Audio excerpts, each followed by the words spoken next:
ಪಹಲ್ಗಾಮ್ ಘಟನೆ ನೋಡಲಿಕ್ಕೆ ಬಿಟ್ಟು ನನಗೆ ತುಂಬ ದುಃಖ ಆಗಿದೆ. ನಾನು ಆ್ಯಕ್ಚುಲಿ ಕಾಶ್ಮೀರದಿಂದ, ನಾನು ಕಾಶ್मीरी पंडित ಇದೆ. क्योंकि हमने 1990 में ಈ ಥರ ಸಮಸ್ಯೆ ನಮ್ಮ ಕಮ್ಯುನಿಟಿ ನೋಡಿದರು. ಅದು ಟೆರರಿಸ್ಟ್ ನಮ್ಮ ಕಮ್ಯುನಿಟಿ ಜನರಿಗೆ ಅದು ಹತ್ಯೆ ಮಾಡಿದರು, ಮತ್ತು ಲೇಡೀಸ್ಗೆ ಮಾಲೆಸ್ಟೇಷನ್, ರೇಪ್ ಮಾಡಿದರು. ಆಮೇಲೆ ನಮ್ಮ 4-5 ಲಕ್ಷ ಕಮ್ಯುನಿಟಿ ಅದು वहाँ से छोड़ के चले गए. जब 35-35 35 ವರ್ಷ ಆಮೇಲೆ ಇದು पहलगाम घटना हुआ, उसको देख के फिर से मुझे वो चीज़ें याद आने लगी जो 1990 में मैं एज अ टीनेजर 18 साल का 18 वर्ष का एज का मेरा था उस समय.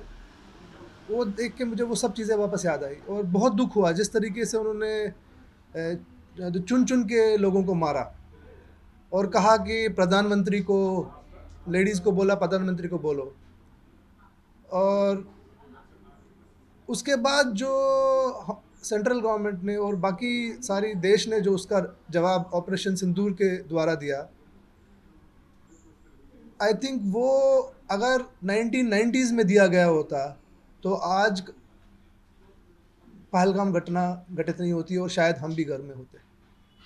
तो इसके लिए मैं ನಮ್ಮ ಸೆಂಟ್ರಲ್ ಗೌರ್ಮೆಂಟ್ಗೆ ಧನ್ಯವಾದಗಳು, भारतीय सेना के धन्यवादಗಳು कि उन्होंने ये हमें, जो ये पाकिस्तान नाम का राक्षस है, उससे हमारी सुरक्षा की. और मैं जिस प्रकार की अभी भारतीय सेना ने अपनी कैपेबिलिटी दिखाई है, मुझे कोई डाउट नहीं है कि इसका कुछ सालों में ज़रूर इस दानव का अंत हो जाएगा. जो ये आतंकवाद रूपी दानव ಇದೆ ಅದಕ್ಕೆ ಸಂಹಾರ ನಿಶ್ಚಿತ ಇದೆ. पिछले ಆಲ್ಮೋಸ್ಟ್ 35 ವರ್ಷ ಮೊದಲು ನಾನು वहाँ से निकले, वापस ನಾನು ಹೋಗಲಿಲ್ಲ ಈಗ तनक. ये देश को समझना बहुत ज़रूरी है. जब तक कश्मीरी पंडित वापस अपने घर में नहीं जाते, वो जगह नॉर्मल नहीं है, वो तो सामान्य जगह नहीं है, वो सेफ़ नहीं है. जिस दिन कश्मीरी पंडित वहाँ वापस जाएंगे, उनके लिए वो जगह सेफ़ है, उस दिन वो सारे देश के लिए सेफ़ है. तब तक ठीक है, अभी हालात में इम्प्रूवमेंट आगे सेंट्रल गवर्नमेंट तो उन्होंने अपना एफर्ट लगा के हालात ठीक किए, लेकिन जब तक हम लोग वापस नहीं जाते तब वो जिसे लिटमस टेस्ट कहते हैं कि कौन सा टेस्ट है जिससे पता लगेगा कि वो जगह नॉर्मल, टोटल नॉर्मल हो गई है. जिस दिन हम जो मूल निवासी है, 5,000 ವರ್ಷದಿಂದ ನಮ್ಮ हिस्ट्री ಇದೆ. हमारे लोग 5,000 साल से वहाँ पे रह रहे हैं और आज हम यहाँ पे विस्थापित की तरह रह रहे हैं. जिस दिन हम लोग वापस जाएंगे, वो दिन आप समझ लीजिए सारे भारत को पता लगेगा कि वहाँ स्थिति नॉर्मल हो गई है. तब तक ये एक बैंडेड की तरह फिक्स कर रहा है, बट लेकिन फिर भी जो अभी सरकार है, सेंट्रल गवर्नमेंट ने जो उन्होंने एफर्ट किया है, वो दैट इज़ वो सही दिशा में है. आपका पिताजी ಲಾಸ್ಟ್ ಶುರು 10 ವರ್ಷದಲ್ಲಿ ಅದು ಎಕ್ಸೋಡಸ್ ಆಮೇಲೆ ಫಸ್ಟ್ 10 ವರ್ಷಕ್ಕೆ ನಮ್ಮ ಪೇರೆಂಟ್ಸ್ಗೆ ತುಂಬ दुख आಗಿದೆ. वो खुश नहीं थे. लेकिन फिर जैसे कहते हैं, जैसे जैसे समय बीतता है तो आपके ज़ख्म भी बढ़ जाते हैं. तो लेकिन ज़ख्म तो अभी भी है. ಗಾಯ ಇದೆ, ಅದು ಫುಲ್ ಅದು ಗುಣ ಆಗಲಿಲ್ಲ.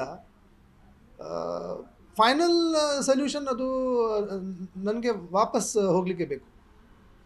कश्मीरी हिंदुओं को आप वापस, कश्मीरी पंडितों को वापस जाना ही वो ही एक फाइनल सिग्नल होगा देश के लिए कि कश्मीर नॉर्मल हो गया. और मुझे पूरा विश्वास है जिस हिसाब से भारतीय सेना ने इस बार पाकिस्तान को नाको चने चबाए हैं, मुझे पूरा विश्वास है कि वो टाइम आएगा. अब देश ने वैसे ही कश्मीरी हिंदुओं को सपोर्ट किया है. हम लोग यहाँ आए, मैं उडुपी में हूँ, आज मैं प्रोफेसर बन गया हूँ. मैंने ಮೆಡಿಸಿನ್ MBBS ಮ್ಯಾಂಗ್ಳೂರ್ದಲ್ಲಿ ಮಾಡಿದರು. ಮತ್ತೆ ಲಾಸ್ಟ್ 12 ವರ್ಷದಿಂದ 18 ವರ್ಷದಿಂದ ನಾನು इल्लिद्ದೆ. सो देश ने ऑलरेडी हमें सपोर्ट किया है, लेकिन अब टाइम है कि इसका फाइनल सोल्यूशन, लास्ट सोल्यूशन ಬೇಕೇ ಬೇಕು. उसके लिए आई थिंक ಕೇಂದ್ರೀಯ ಸರ್ಕಾರ ಇದು ಫರ್ಮ್ ಪಾಲಿಸೀಸ್ ಬೇಕು, ಮತ್ತು ಸ್ಟ್ರಾಂಗ್ ಮಿಲಿಟರಿ ಆ್ಯಕ್ಷನ್ ಬೇಕು. ಲಾ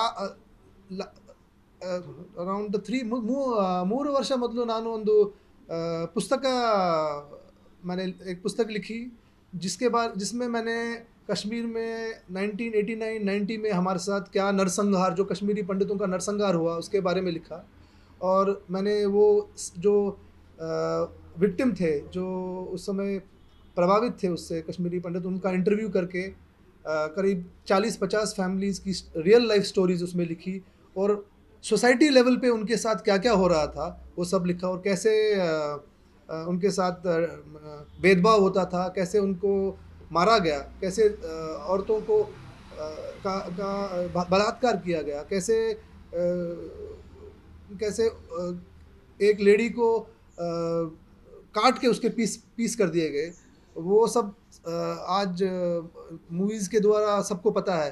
लेकिन मेरी पुस्तक में ಅದರಲ್ಲಿ ನಾನು ಡೀಟೇಲಲ್ಲಿ ಹೇಳಿದರು, ಇದು ಅದು ಸೊಸೈಟಿಯಲ್ಲಿ ಏನು ವಿಕಾರ ಇದೆ, ಏನು ಸಮಸ್ಯೆ ಉಂಟು, ಅದು ಬುಕ್ ರೀಡ್ ಮಾಡಲಿಕ್ಕೆ ನಿಮಗೆ ಗೊತ್ತಾಗ್ತದೆ. ಬುಕ್ ಹೆಸರು ಅದು ಇಂಗ್ಲೀಷ್ನಲ್ಲಿ ಅದು ಹೆಸರು ಆ್ಯಂಡ್ ದ ವ್ಯಾಲಿ ರಿಮೈನ್ ಸೈಲೆಂಟ್ಸ್, ಕನ್ನಡದಲ್ಲಿ ಕಣ್ಣೀರು ಕಣಿವೆ. ಅದು ಅಯೋಧ್ಯ ಪಬ್ಲಿಕೇಶನ್ಸಲ್ಲಿ ಸಿಗ್ತದೆ. ನ್ಯೂಸ್ ಫಸ್ಟ್, ನಿರ್ಭೀತಿಯಿಂದ ನಿಮ್ಮ ಪರವಾಗಿ.